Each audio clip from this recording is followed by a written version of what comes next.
Look how beautiful. Pretty sure that's a Kmart. Real. And then I think this is 1970s. It's a Garcia. Made in USA. 5-star. And then we have what is an OG Dr. Thin 175. I restored it today. Through the reel and the ultrasonic, cleaned it, oiled it. Man, that looks good to me.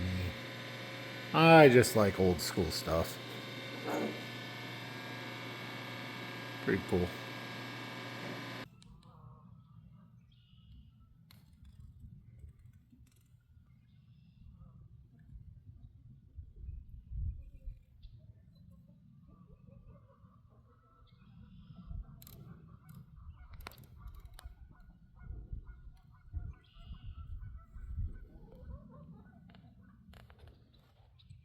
Heck yeah. By the way, everybody knows. Listen to this. It's America. Fan of it.